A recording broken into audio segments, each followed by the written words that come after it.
Allô tout le monde! Aujourd'hui, j'avais envie de vous faire un maquillage doux, féminin, mais en même temps, j'avais envie de faire quelque chose de spécial. Alors, je vous ai fait un trait de eyeliner rose très graphique. J'ai même ajouté un peu de gloss sur les paupières mobiles. Aujourd'hui, on commence par dégager son visage.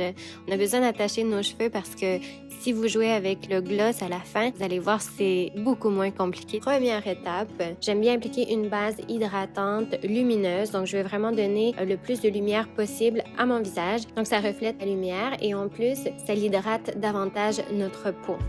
Ensuite, j'applique un fond de teint. J'en applique une quantité vraiment minimale. Donc, je commence sur le dessus de la joue et j'étire le produit pour avoir un résultat très léger. Ensuite, je vais appliquer un peu de correcteur, donc du cache-cerne, et j'en applique seulement sur mes cernes. J'aime bien en servir comme de base pour les ombres à paupières, alors je vais en appliquer sur mes paupières mobiles aussi. Donc ça, c'est un bon truc. Vous n'êtes pas obligé d'avoir une base pour vos ombres à paupières. Parfois, un simple correcteur, un simple cache-cerne peut très bien faire aussi. Ensuite, je fixe avec une poudre translucide.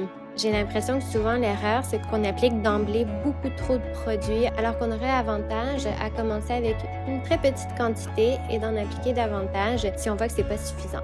Prochaine étape, on va appliquer le fard bronzant. Pour ma part, j'en choisis un en crème parce que j'aime beaucoup l'effet naturel que ça procure. Si vous trouvez que c'est plus simple et vous préférez un fard en poudre, c'est très possible aussi et ça va très bien faire. Je prends un pinceau qui est conçu en fait pour le fard à joues. Les poils sont très lousses et ça va me donner un résultat encore une fois très léger. Je cible les endroits où le soleil bronzerait naturellement mon visage. Si jamais vous appliquez plus de fard bronzant, n'oubliez pas d'en appliquer un peu sur les oreilles et descendre aussi le produit au niveau du cou pour que ce soit harmonieux.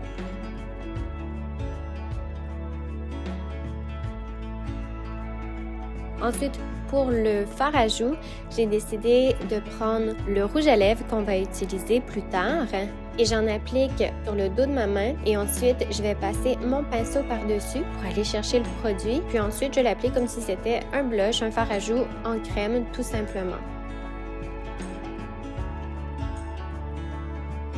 J'ai pris un rouge à lèvres de texture mate. Je trouve que ça va tenir plus longtemps et c'est plus facile à utiliser comme fard à joues. Par contre, vous pourriez prendre pratiquement n'importe quel rouge à lèvres et ça ferait très bien aussi.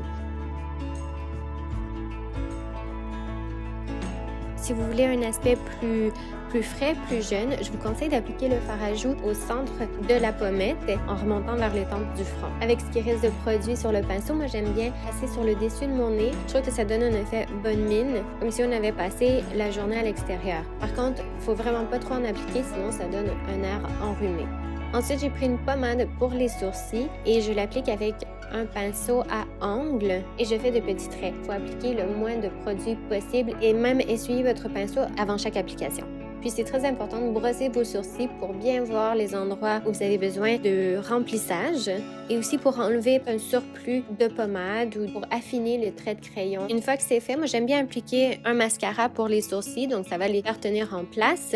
Et si vous n'avez pas beaucoup de sourcils, ça va donner l'impression que vous en avez plus. Pour commencer le maquillage des yeux, j'applique une couleur de transition, donc un beige brunâtre. Ça va souligner simplement le creux de la paupière mobile, donc donner un peu plus de définition à vos yeux. Mais vous pourriez sauter ces étapes-ci parce que c'est pas vraiment crucial pour notre maquillage d'aujourd'hui.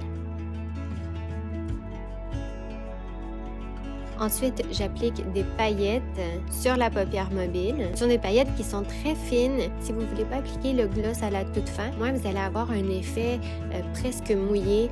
Pour le trait de eyeliner, j'ai choisi un crayon qui peut très bien faire pour le contour des lèvres, pour les yeux, pour les sourcils, pour ce que vous voulez pratiquement. Je commence à faire mon trait au coin externe de mes yeux, comme si je faisais un simple trait de eyeliner. Et quand j'arrive à la pointe, je vais changer de direction et je vais m'enligner au-dessus du creux de la paupière mobile.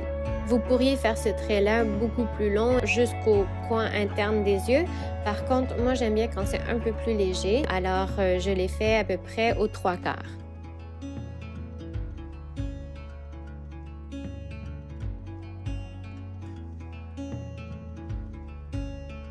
Ensuite, avec un pinceau très fin, j'ai estompé. J'ai choisi ce petit pinceau parce que je ne voulais pas estomper trop. Alors, si j'avais pris un pinceau plus gros, j'aurais estompé davantage et c'est pas ce que je voulais. Je voulais pas perdre l'effet graphique. Donc, Vous n'êtes pas obligé pour un look graphique d'estomper. L'avantage, c'est que même si le trait n'était pas parfait, on ne verra rien de tout ça parce qu'on a estompé très légèrement.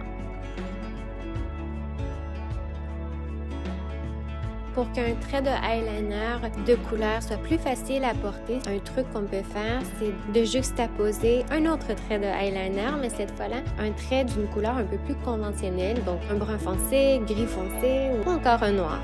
J'ai ensuite estompé la couleur de transition du début au ras des cils inférieurs, puis ensuite j'ai appliqué aussi un fard rose. Vous pourriez appliquer un léger point de paillettes au centre du ras des cils inférieurs, mais c'est à votre goût. Ensuite, j'ai recourbé mes cils et j'ai appliqué du mascara. Et à la toute fin, j'ai appliqué de la poudre fixatrice de maquillage à certains endroits de mon visage. Donc là où je voulais que ce soit un peu moins brillant, j'en ai appliqué très légèrement. Et si vous avez une peau plus grasse, peut-être que vous allez vouloir en appliquer à la zone du T de votre visage. De cette façon-là, on ne va pas perdre la belle brillance qu'on a appliquée aux autres endroits, mais ça va être un peu mieux distribué. Pour la touche finale, les lèvres, on applique le même crayon qu'on a appliqué sur la paupière mobile et on fait notre contour des lèvres avec. Si vous n'avez pas ce genre de crayon-là, c'est pas plus grave que ça. Vous pouvez prendre une couleur similaire aussi et ça ferait tout aussi bien. Alors, je trace le contour de mes lèvres et ensuite, j'applique le même rouge à lèvres qu'on avait utilisé comme blush. Si vous voulez que votre rouge à lèvres dure plus longtemps, vous pouvez estomper la première couche puis en appliquer une deuxième par après. Si vous aimez le look de la paupière mobile mouillée à la toute fin, vous pouvez prendre un pinceau plat très petit et appliquer un peu de gloss. Essayez de ne pas s'en appliquer trop près de la racine de vos cils pour éviter de faire bouger le mascara. Et voilà, c'est terminé. J'espère que vous avez aimé le maquillage. N'oubliez pas de vous abonner à ma chaîne et de me laisser des commentaires, des idées ou d'autres conseils à donner. À la prochaine! Bye bye!